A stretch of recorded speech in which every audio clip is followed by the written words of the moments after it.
Hi, everyone. We are waiting 2 to 3 minutes before starting the webinar to accommodate for the rest of the attendees who are in the middle of connecting.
Welcome, everyone. Thanks for joining us, and thanks for being part of our community. Just a few reminders before starting. Please note that this webinar is being recorded and will be shared publicly. We will post the recordings on our community at aka.ms/security-webinars. During this time, please feel free to ask questions at any time by typing them in the live event Q&A window by clicking on the Ask Question button. Be aware that any questions you post will be publicly visible. However, if you prefer, you can post your question anonymously by checking the box right below where you enter it. We often get many questions on these webinars, and we will do our best to respond to all of them in real time. In the event, if the answer was not provided, or if you may have additional questions post this event, please don't hesitate to raise them on our Azure Sentinel forum at aka.ms/Azure Sentinel community. If you're listening to this after the fact as a recording, that's also a great place to ask a question. Now, we love to hear your feedback on how we can improve these webinars, and you can do so at aka.ms/security-webinar-feedback. And while you're there, please join our community by visiting aka.ms/security-community. That's the best way to ensure you don't miss any future webinars or major announcements. On our community, you can speak directly to our engineering teams that create our security products. You'll be able to influence our product designs and get early access to changes by doing things like participating in private previews, which you can sign up for that at aka.ms/security-private-preview. And while you're there, you can request features, give feedback, review our product roadmaps, attend in-person events, or join webinars like this. We believe that the best way to improve our products is by removing any barriers between you and the people that create them. So we hope you'll join us. In today's session, Preeti and Ofer will take us through extending and integrating Azure Sentinel. And both Preeti and Krishna and Ofer Shazaf are principal program managers from our Sentinel team. And without further ado, I will turn it over to them. Ofer, Preeti, floor is yours. Thank you, Valon. Thank you, Valon. First, I want to thank you all for joining. It's not the easiest of time, and if you had time to learn more about Azure Sentinel, or if you needed 2 hours away from your kids, that's fine as well. Thank you for joining. I hope that it will be worth your time. Preeti and I will discuss today extending and integrating Azure Sentinel. It's a technical session, a lot of technical details. Bear with us. It's also a starting point for a lot more. You'll see a lot of links and references to additional information. And as Valon mentioned, the presentation and links will be available after the webinar. The webinar is part of a series of webinars. You may have seen a few of those. They are a very good way to learn and start using Azure Sentinel. The list is getting longer. I need to start a second page, the next webinar.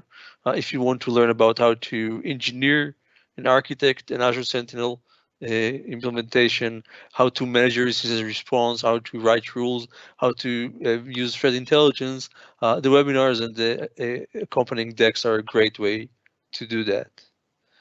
And we are not stopping there. In the next few weeks, we have additional exciting topics, whether threat hunting or MSSP support, important to some of you probably, machine learning and AI. And lastly, in May, we'll talk about Sigma and Sentinel. Stay tuned. Back to today's webinar. Sentinel is a cloud native SIEM. Being cloud native implies that it's very good with integration. It's very easy to work with it from other systems. In this webinar, we'll discuss many ways to do that, as well as the use cases to actually do that. I'll discuss the first two topics: data integration, streaming data in and out of Sentinel, and management automation. Essentially, how can you manage automatically Azure Sentinel? Afterwards, Preeti will continue and talk about extending Sentinel using content such as playbook, workbooks, or rules, as well as how to contribute to our community to make this available and useful by everyone. The first topic would be data integration, as I mentioned. What is in data integration? Why will you need data integration? So I tried to, well, put it into blocks, make it sort of structured. There are probably many more use cases than you'll see in this slide, but I want to frame the discussion so to speak. To do that, I focused on data into Sentinel versus data going from Sentinel. That's obvious. And I also focused on events or telemetry, data that you want to collect with Sentinel. After Azure Sentinel is a SIEM and is focused on collecting telemetry, versus alerts. Alerts is a general term for the information generated by Sentinel, the detections that are generated by Azure Sentinel. So the first type of data integration is data collection. You want to collect data into Azure Sentinel.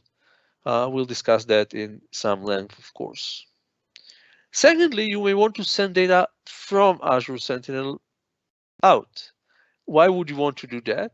You may want to do it for several reasons.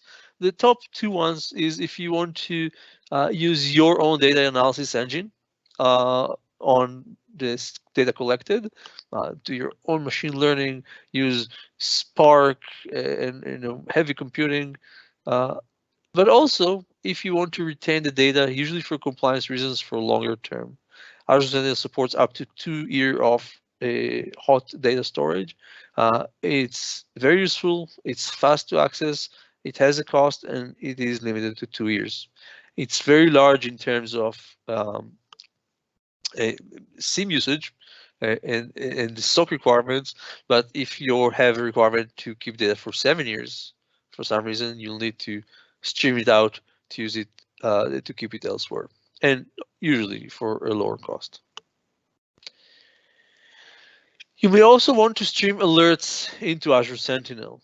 You may have other systems in your organization that know how to generate alerts, and you want a single pane of glass, which might be Sentinel or another system. Another system will appear in the next block.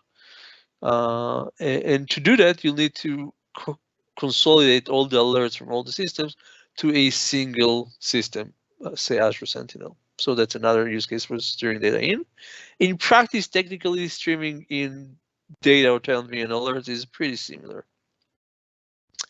Lastly, you may want to stream alerts out of Sentinel, potentially because Sentinel is not your single pane of glass. You use it, for example, to be the SIEM for the cloud, but you have another SIEM monitoring another environment, and you want to stream the alerts out, or that you have a ticketing system such as ServiceNow that is the overarching layer on top of your SOC, and you want the alerts from Sentinel to flow into it. So those would be our use cases for data integration. Let's now see in more detail what are the data types and how is this integration actually done. Before that, I do want to mention, I mentioned data collection, and I want to map that to a more typical SIEM terminology.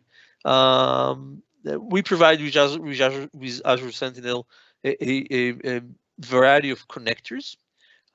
Using the data collection techniques that I'll show here would be the way to create custom connectors. Also, as Preeti will show in the second half of the presentation, those custom connectors can become, for example, by contributing to community, standard connectors. So the underlying technology or APIs I'll discuss are your way to build connectors and over time make them into standard connectors. For example, if you're a partner and you want to connect your system to Azure Sentinel. So moving from the use case plane into the technology plane, let's talk about the actual data getting in and out. So the data sources that you'll collect from, which might be other security systems or IT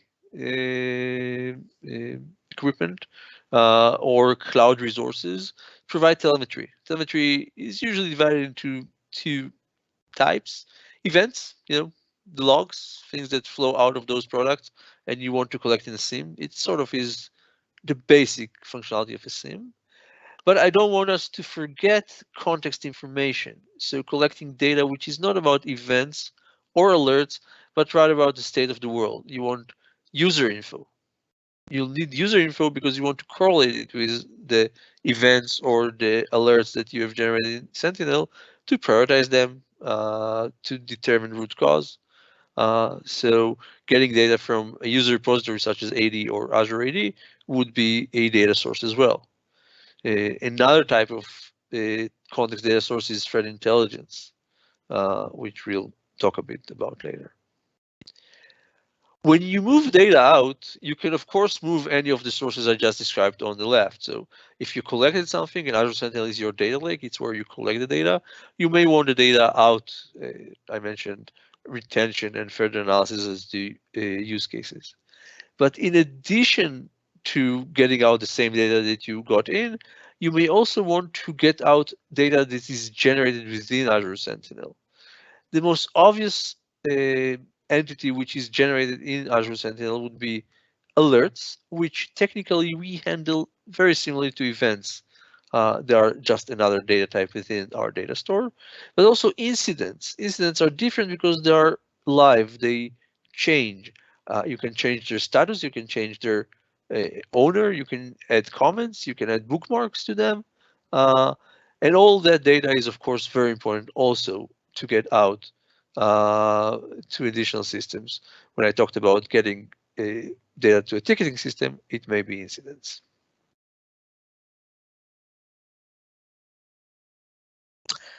So you want to ingest data. Maybe the built-in connectors are not enough for you, and you want to ingest additional data. And maybe you want to stream to get in context data.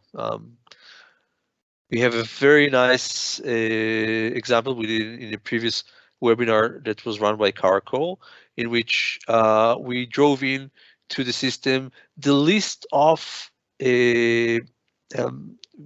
well, it's such an old example by now. Well, where people travel to in order to qualify geolocation alerts. So that's a very good example of a context information. From the organizational database, you'll feed in the list of destinations to which people travel to reduce false positives around geolocation alerts. How will you do that? So the two arrows here suggest that there are two main ways to get data to Sentinel, or actually to access data. One of them would be push. The source system knows how to send the data. A lot of event sources have the capability to send data in. The ways that we can have a data send using push in custom API integration are mostly using the data collector API. The data collector API, which I'll spend another minute or two on in a later slide, is the main vehicle to send information to Azure Sentinel. I'm not going into the deep technical details here. I'll have a few tips around that, but essentially it's a REST API and you send JSONs with the event data. Two other methods which are specific to sending threat intelligence to Azure Sentinel are using either the Graph Security API, a type on my side, apologies, or Stix and Taxi servers. In both cases, you can configure a connector in Azure Sentinel to fetch threat intelligence either from a Stix Taxi server or through the Graph Security API from one of its providers. But that's specific. The core method to drive data to Azure Sentinel would be the data collector API. I would like to remind us here that you can also send data to Azure Sentinel using syslog or Ceph over syslog. I did not think about it as a integrating or extending. It's not an API, but it is an integration point worth mentioning. Think about it. In many cases, the data that you want to pull into Azure Sentinel needs to be pulled in. Examples would be if you want to read a file or read a table in the database, or you want to get to an API. There is no direct way to ingest data using pull into Azure Sentinel. You'll need an intermediate tool that will pull the data from the source and use the same data collector API to write to it. The advantage of it can be any code, of course. The advantage of the tools that are listed here, Logic Apps, Partial, and Logstash functions are a bit different, is that they already have the capability to use the data collector API. So you don't have to program yourself the API. Logstash has, we provide an output plugin that enables Logstash to write to Azure Sentinel using the data collector API. So you can use Logstash, which is a very highly used event collector technology to read the files, to read the database for you and send the data to the data collector API. You want to read a CSV file or any file, run a PowerShell. The PowerShell will read the file and using the right CMD, let's send it to Azure Sentinel using the API.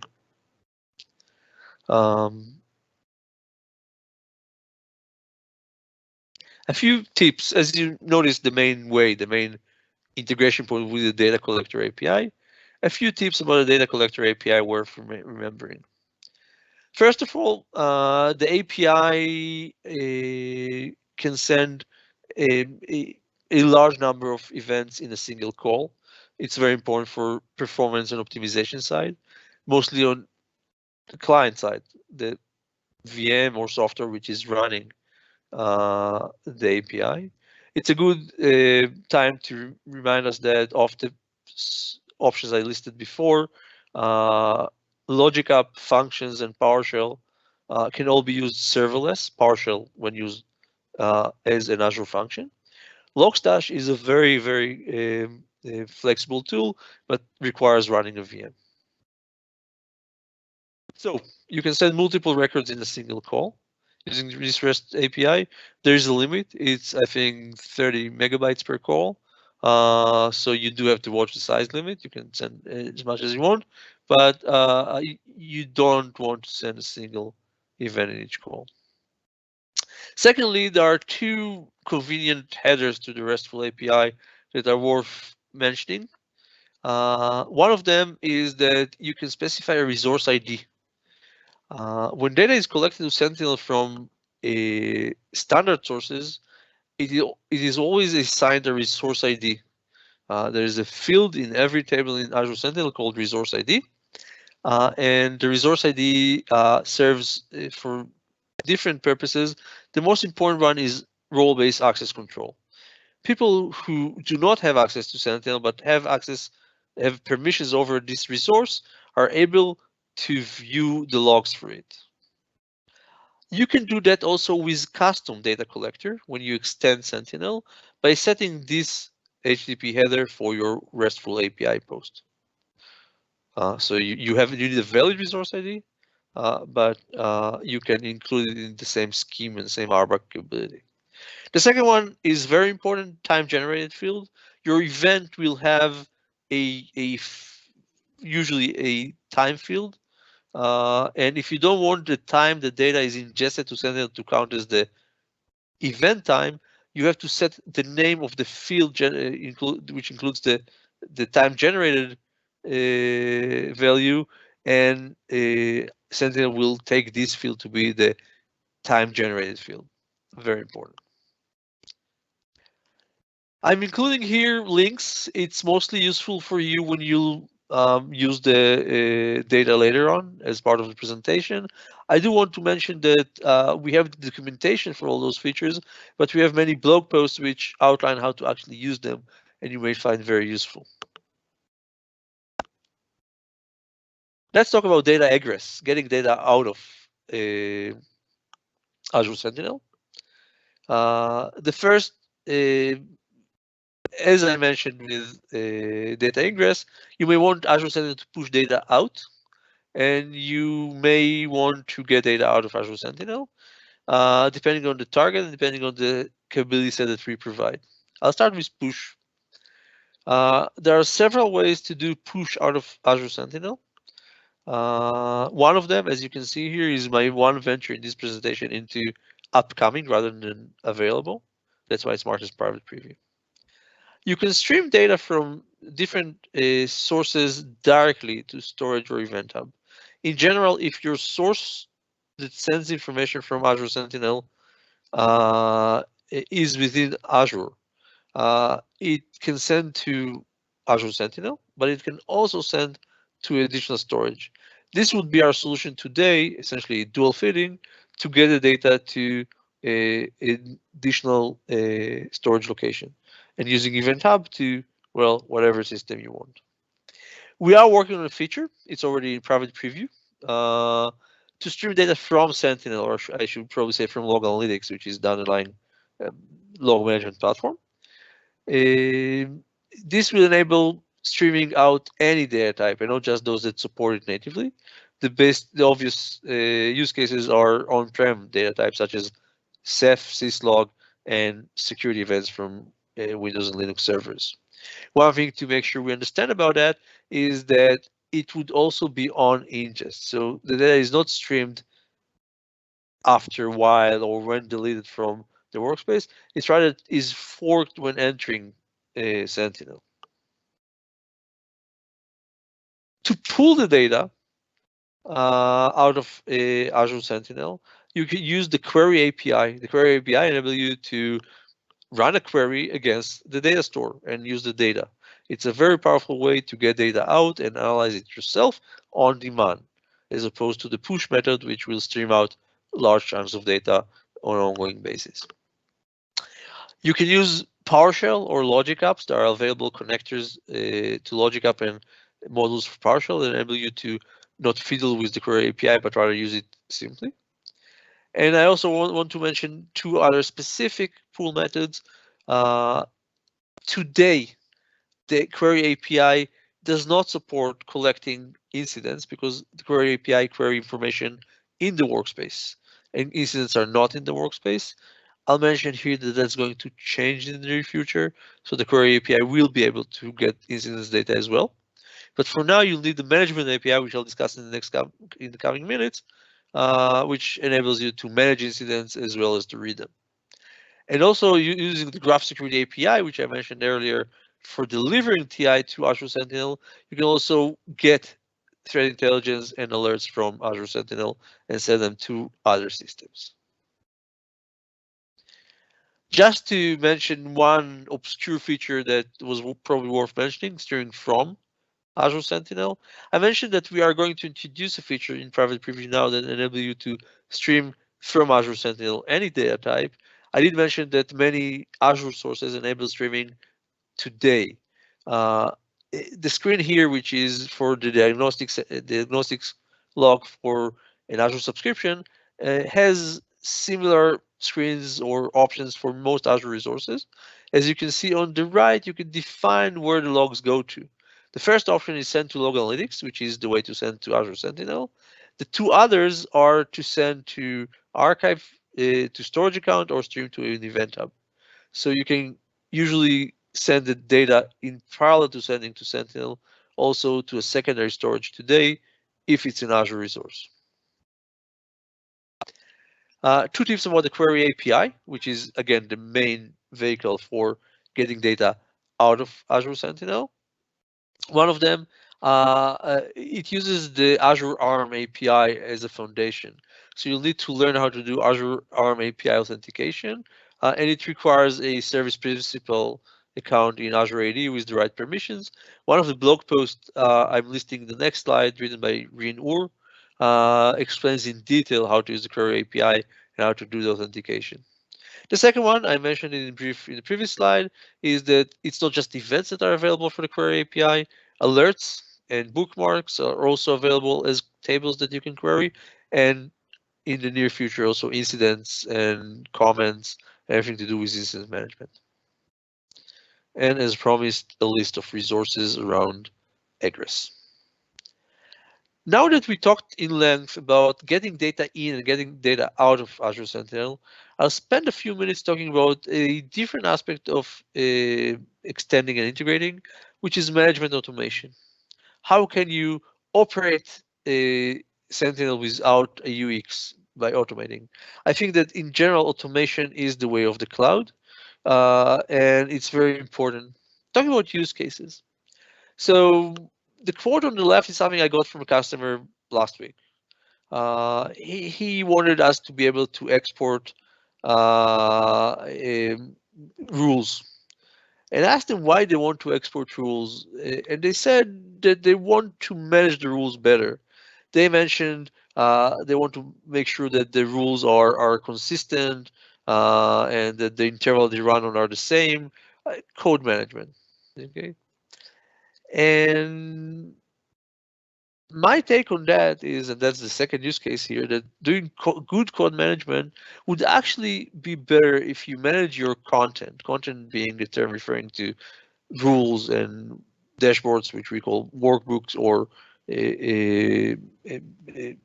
playbooks, automations, as code in a code repository, such as GitHub, which will enable you to do proper version control, rollback if needed, code reviews and approvals, audit, ensure consistency, and generally manage your content in CI/CD, so continuous integration, continuous deployment method.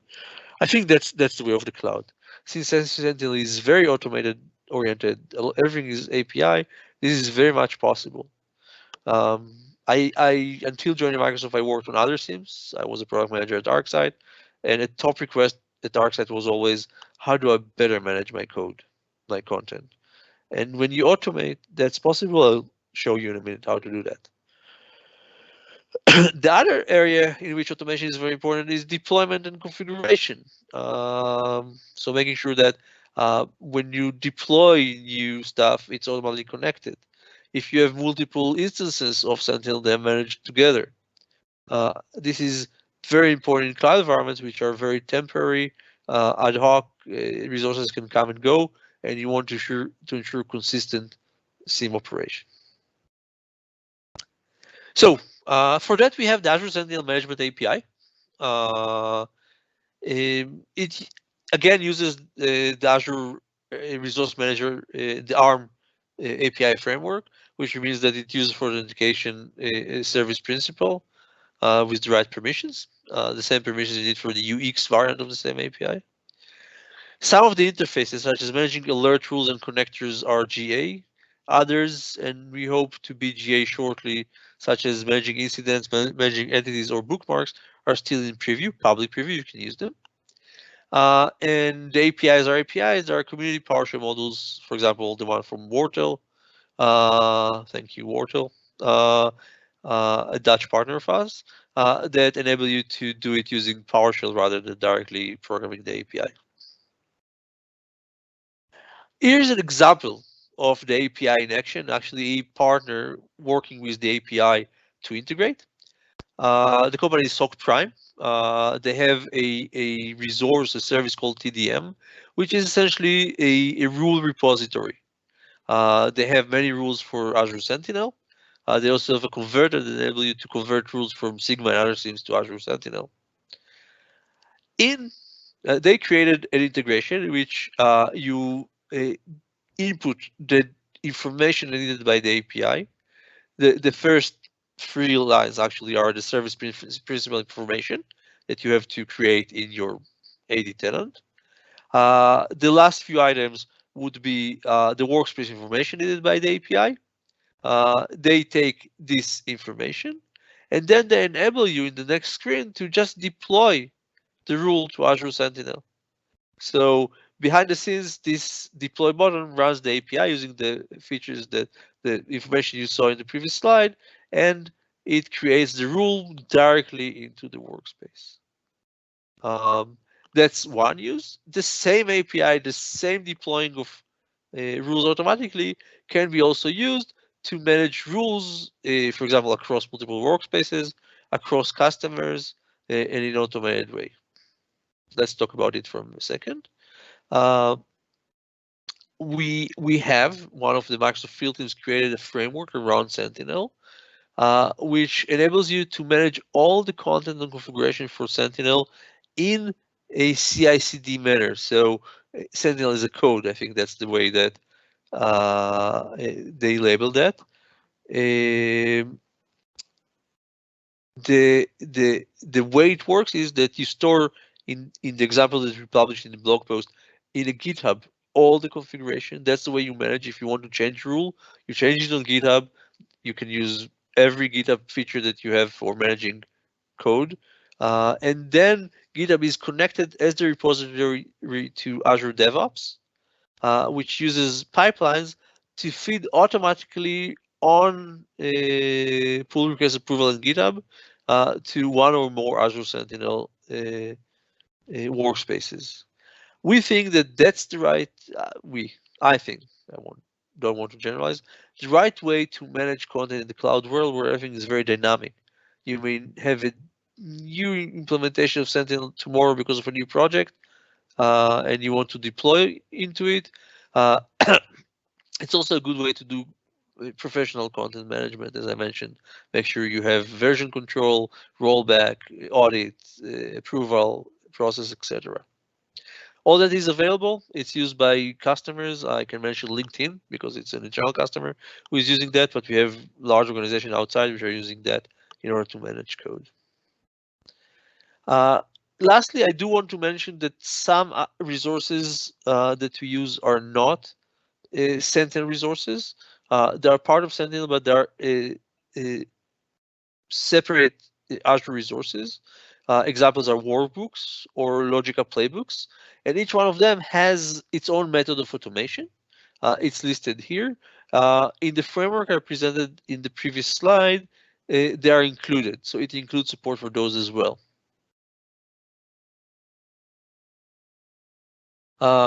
Lastly, as usual, a few more automation resources.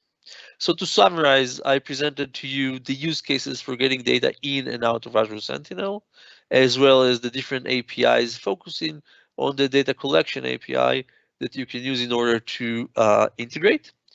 And next we moved into management automation, and we've seen the management API and two very good use cases for it, the SOCprime integration, as well as the GitHub CI/CD workflow using the management API.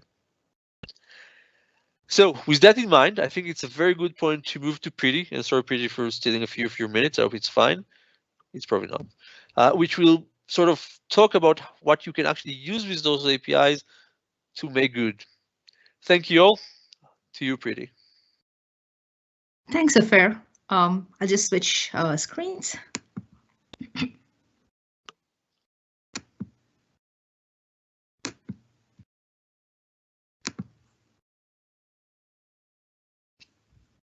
And let me know if you're able to see my screen. Not yet, Pretty. Not yet? Okay, let's give it a try again. I think we need to.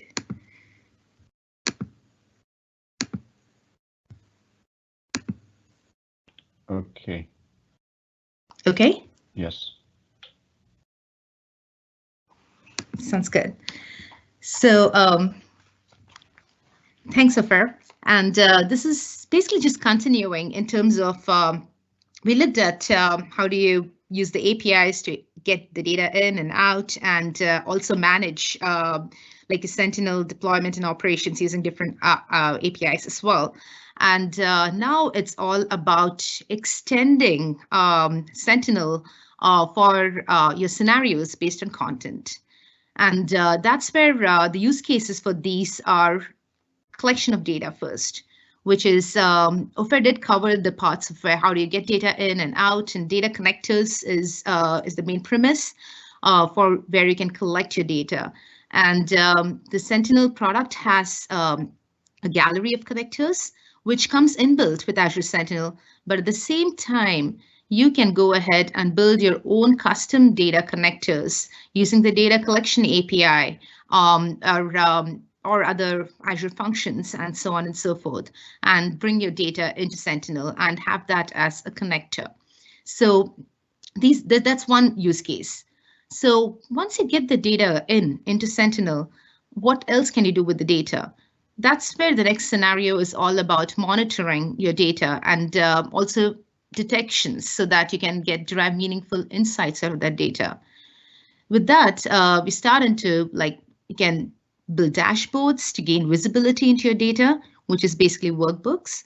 And that way you can marry different insights and derive meaningful results.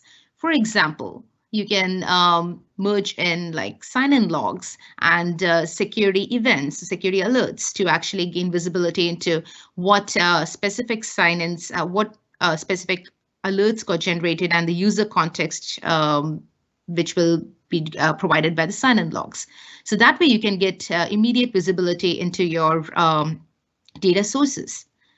Moreover, you can also using the threat intelligence data streams, which is either indicators of compromise through the graph security API connector, data connector, and or rich threat intelligence from the Stix taxi data connector. You can then use that in your different experiences, like building a dashboard or even in analytics to fire custom alerts using the threat intelligence and other sources of data that you have ingested. So analytics actually enables you to create customized detections. There are inbuilt detections available in Azure Sentinel, but then you can also extend that to your scenarios and customize and bring in your own analytic rules and rule templates that can enable you to meet your scenarios and then fire custom alerts using those.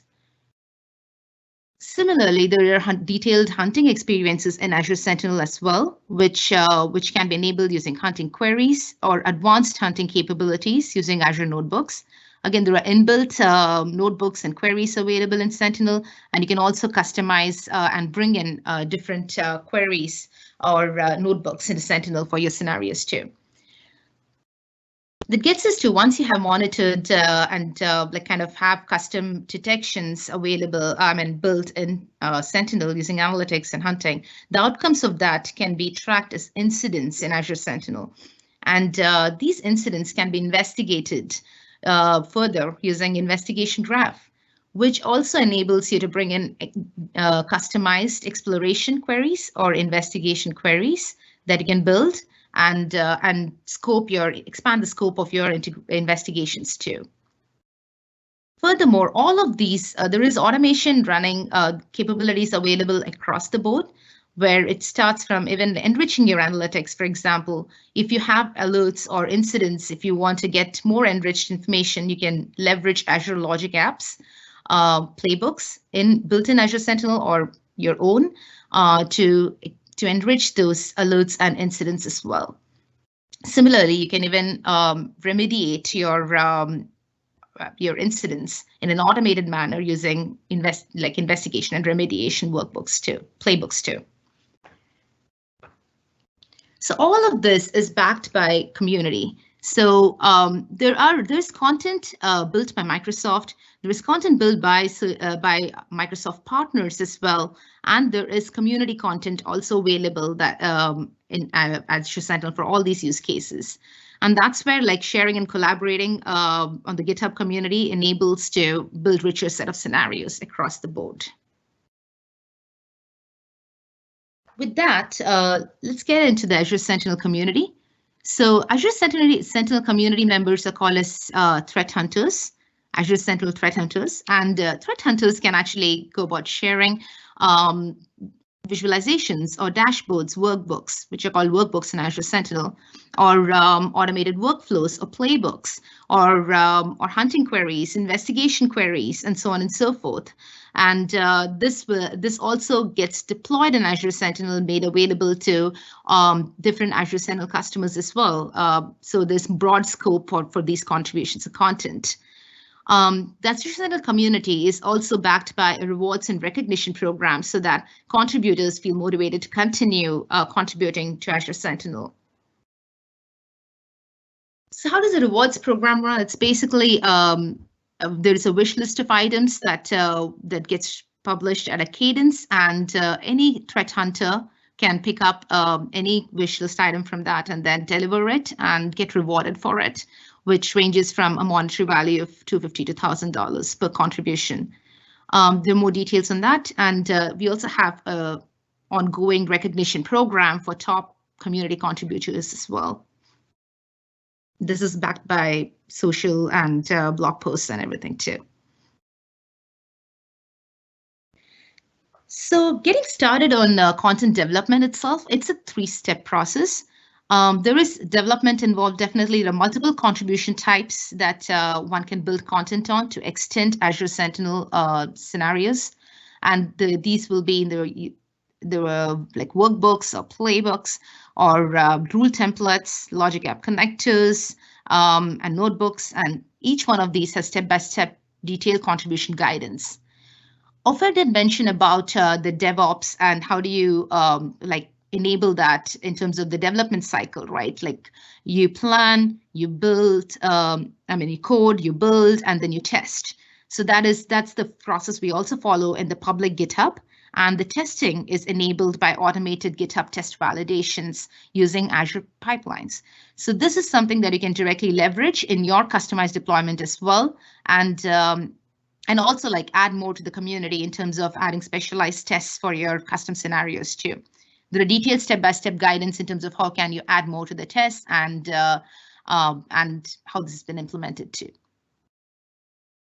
That gets us to once it's developed and tested, submission process. So you can submit your contributions or content into GitHub, to the public GitHub repo, and we'll see that in our demo shortly as well.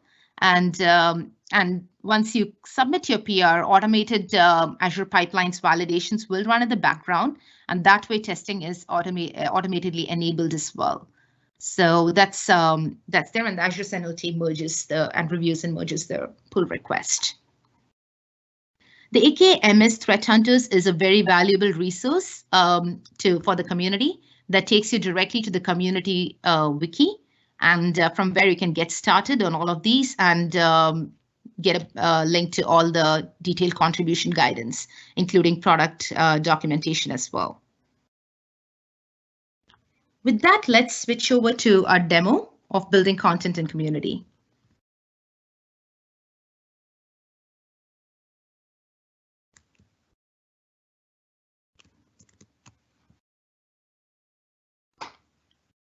Everybody's still able to see the screen, right? Yes. Yes. Cool. Okay, thank you. So this is the Sentinel community wiki. So https://aka.ms threat hunters will directly take you here. And here's where you will see this getting started. What can you contribute, and contribution guidance for each of these types of content that you can build, like workbook, playbook, and so on and so forth. In this demo, what we'll do is we'll just look at one example of a contribution guidance and how does this land in Azure Sentinel as well. And that way, the similar concept extends for other contribution types as well. So let's look at the workbook. So the contribution guidance takes you to a list of workbooks. These workbooks are, some of these are built by Microsoft, some of these are built by Microsoft partners, and some are contributed by the community.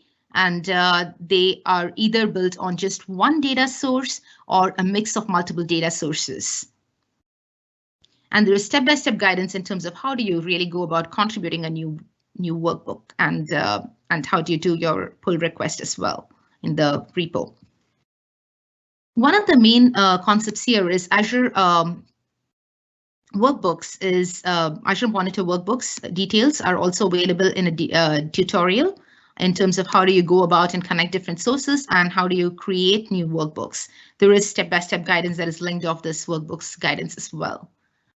Now let's switch to how do the workbooks really look in Azure Sentinel, and we can drill down into the JSON file and how does that show up in the workbook experience.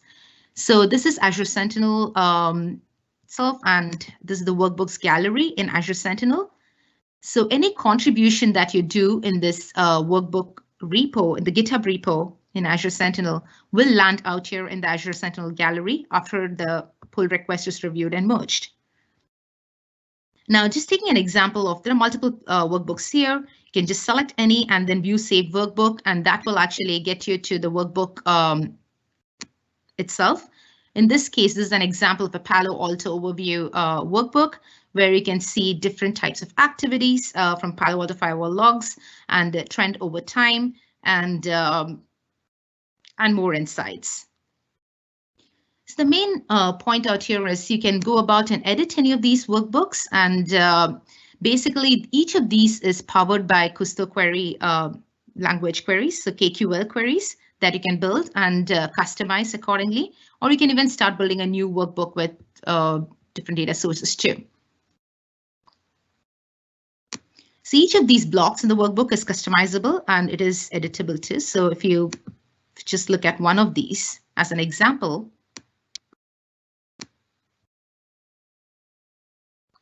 so this specific trend, event trend by time, there are lots of details in terms of the time range that you can customize, the visualization itself that you can customize from a bar chart to some other chart, the size, the legend, and everything that you can change, and including chart settings as well, which can enable you to customize more in the colors and other aspects too. This is the main query, the log analytics workspace query that powers this specific chart. So you can customize this as well to build different correlations too. And the specific log is in common security logs. So the Palo Alto logs are Ceph logs and they reside there. So there are other tables as well that you can pivot on and build different types of workbooks. Another aspect is each of these workbooks, when you look at the advanced editor, you can see that they are JSON files. So once you actually build your workbook in Azure Sentinel, you can go about and just get the JSON output of this once this loads. And after validations, you can go about and create a pull request with the JSON file out here. And along with that, you can even put together the other items that we request, usually a couple of screenshots about the workbook, as well as the logo file if needed. So going back here, this is the rendering of the JSON file itself. And you can see the entire workbook is represented in this JSON output. There is also the ARM template available that enables you to deploy the workbook too for the scenarios. Getting back to the gallery, the GitHub repo. Similarly, like data connectors, we looked at the data ingestion mechanism and all, but then there is a guided experience to building your complete data connector that starts with choosing from one of the approaches of the data connector type and reasoning behind why do you choose a certain data stream and how do you go about sending that data using Azure Monitor Data Collector API for REST API connectors, or Ceph and syslog also has detailed step-by-step guidance on setting up the agent and pushing the data in. And finally, going about building the connector itself so that it appears in the connector gallery. So there are templates for this for each type, and how do you go about validating the connector UX is also available so that you can test and see your data connector that you built in Azure Sentinel before you go about and submit your data connector as a JSON file in the GitHub repo. So with that,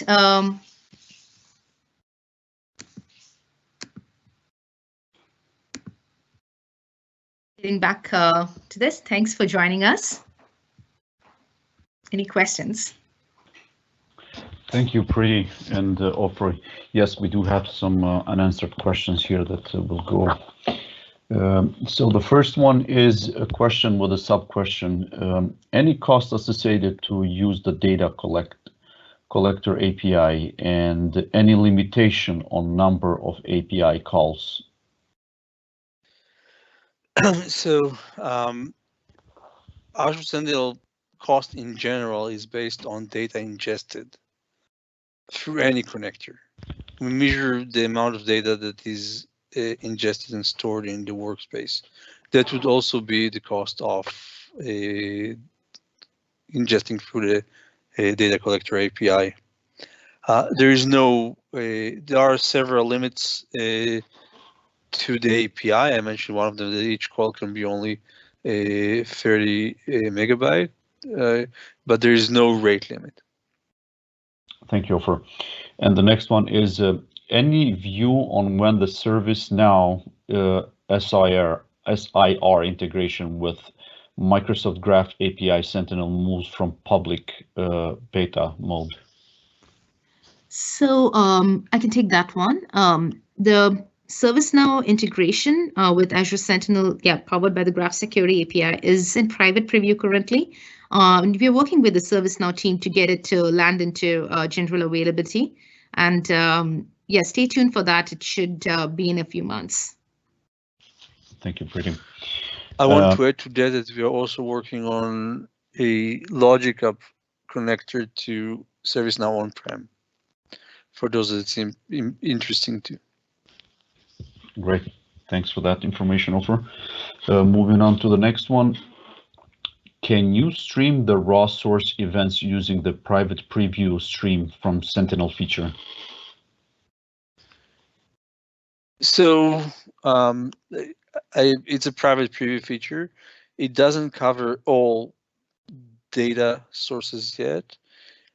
I think that what is raw data is sort of a question by itself. It does stream the data as we receive it. If that's qualified as raw data, yes. Okay, thank you. Moving on to the next one. Would a company need an EDR, XDR in addition to Sentinel? I see doing just that already. So it's very much not part of this discussion. It's a very important question, though. And I'll share my opinion. Okay, I think that you do need an EDR and XDR in addition to Azure Sentinel or to any SIEM. I think that you need, in general, expert detection systems that are focused on specific areas of speciality, in addition to an overarching security management and detection system, which is the SIEM. Most companies sell either SIEM or EDR, so they want to create. They sort of present a world in which one of the solutions is what you need. At Microsoft, we are lucky to offer you both, and we are working to make them work as well together as possible. and we believe you should use both. There's also, it's also not costly, because I do believe you need to collect less to the SIEM if you do your initial detection and data collection in the ADR. Hopefully, Microsoft Defender ADP, but whatever you like. Thank you for that. And the last one, we have someone asking for a test data for demo. So the GitHub repo that we have in Azure Sentinel community has some amount of sample data available for some of the log sources, which can be like either raw format, data format, depending on the log source or alerts, so on and so forth. That is a small set that is, we are trying to grow that as we are onboarding new data collectors. And at the same time, each one of the Microsoft products that we have, like say, for example, Defender ADP has their own guidance in terms of simulating alerts for your custom scenarios that you can leverage and build your own custom data as well for your scenarios and test it. So, I mean, once you have the data, then it'll all show up in Azure Sentinel. The data source is onboarded. So these are a couple of ways that you can get your data, sample data built. Thank you, Preeti. That concludes all the unanswered questions, and just some reminders on the next scheduled webinars we have on, as I had posted earlier.